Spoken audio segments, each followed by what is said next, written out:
name is Ashan. Welcome to Laja. This is a channel dedicated to African fashion, prints, and textiles.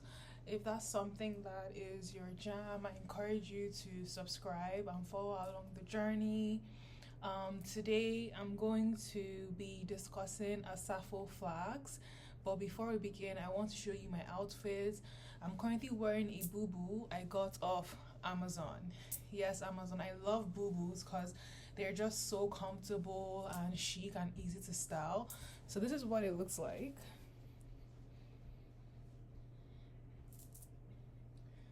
I'm going to link it down below. It's just a full length boo boo.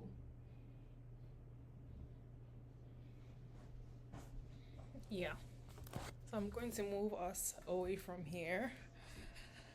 So today's topic is on Asafo flags, and we're going to discuss these amazing textile from Ghana. I'm going to share what I found in my research. If you're familiar with it, I would love to hear if you have it or where you get yours from. I know nowadays they're mostly used as collectible pieces. But yeah, let's begin. So, what are Asafo flags? Asafo flags are traditional flags of the Fante people of Ghana.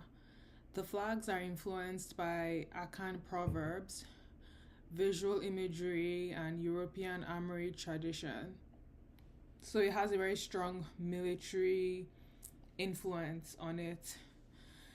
In the local language, Fante, Asafo means our people, and an Asafo flag makes a statement about a military company's identity and history or about its rivals and enemies. I have an example of what they looked like here. There are different types and they each have different meanings. So this is from the book African Textiles. So this is what an Asafo flag would look like. So you can see one here, one there. Because the British had very strong influences on the creation of these flags, you could see that they were also included in the motifs, and I feel like sometimes, from what I read, they would include the British flag even on here as well. You can see the British flag. They would include the British flag to signal allegiance or to send a message to the British people. So on to some history. Asafo flags are inspired by European models and can be traced back to as early as the 16th century, when European trading companies set up forts along Ghana's coastline. So Ghana was initially known as the Gold Coast because it was known to produce a lot of gold. That was like the primary resource that area was known for. Historical accounts from travelers to the Gold Coast in the 17th and 18th century reference Asafo companies and their flags. In the 19th century, Asafo companies began to utilize the flag more widely and incorporated the Union Jack, which is the British flag, into their designs to signify their allegiance to the British. So if you look, I remember the images I showed you earlier on, some of them had the British flag in the flag.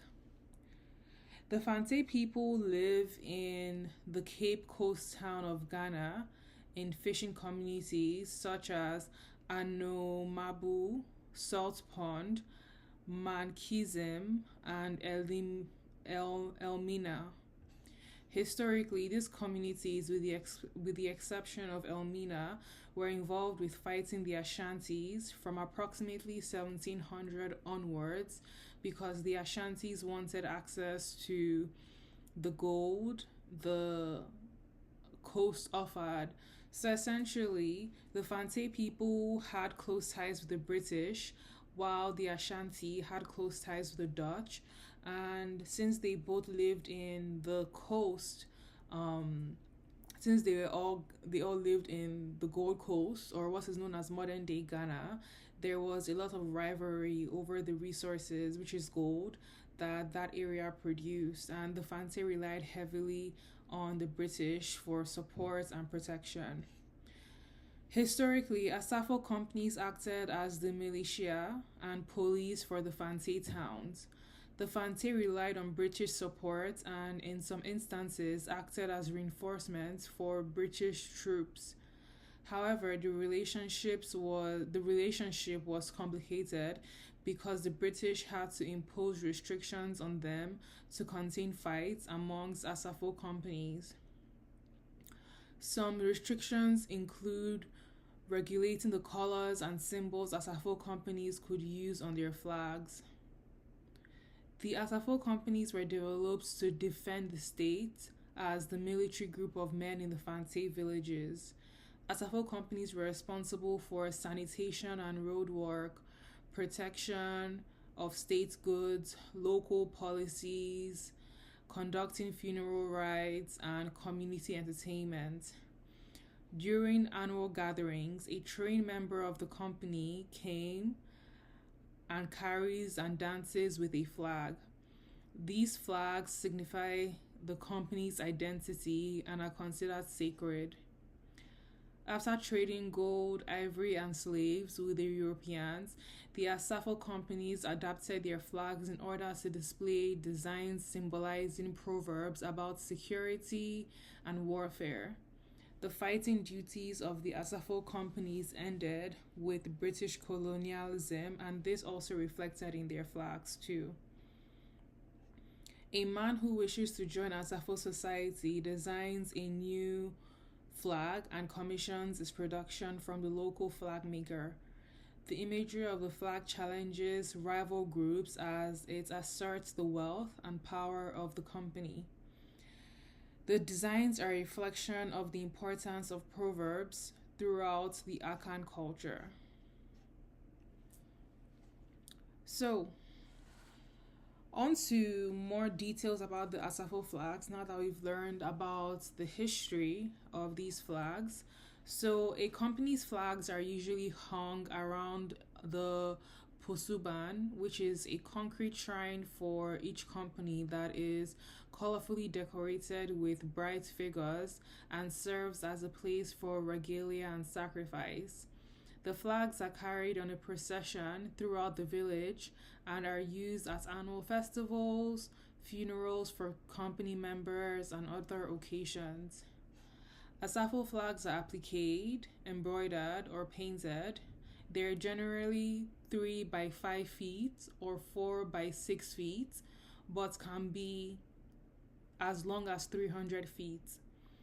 A variety of fabrics can be used for these flags, such as cotton, silk, rayon, and velvet. Swatches of fabric are stitched on a large base fabric, which is usually a solid color, to create a depiction of people, animals, and objects that, in conjunction, usually refer to a local proverb or historical event or make a statement about the company itself. Flag messages may be ambiguous or difficult to interpret, especially to non-local audiences. Additional details such as Asafo company numbers may be added. So if we go back to the image I showed you, if you look closely, you can see this is number 4. On here as well, it says number 4. And then on there it's number 4. So that's the Asafo community's number, because there were different Asafo communities within the Fante tribe. So, in conclusion, Asafo flags are still being made and used as an important part of communal life in Fante villages. The flags have been highly collected in countries and regions outside Ghana since the 1900s for their striking imagery. So, that's all the information that I have now on Fante Asafo flags. These are just almost like memorabilias, I would say. And yeah, I think they're pretty cool. I don't have any. I would love to own some. I don't know. I like to collect textiles. That's kind of my thing. So if you know where one these can be purchased from a reputable source, please let us know down in the comment section. And yeah, if you want to support my work, or I would love for you to support my work, I have two books, two ebooks, Deceased Textiles, The Controversial Origins of African Prints, and Ika Proverbs, over 150 ones you should know. What else? What else? What else? Yeah. I think that's it for this video. Thank you so much for watching, and you can watch the rest of my African textiles playlist and learn more about different types of textiles. Thank you, and bye.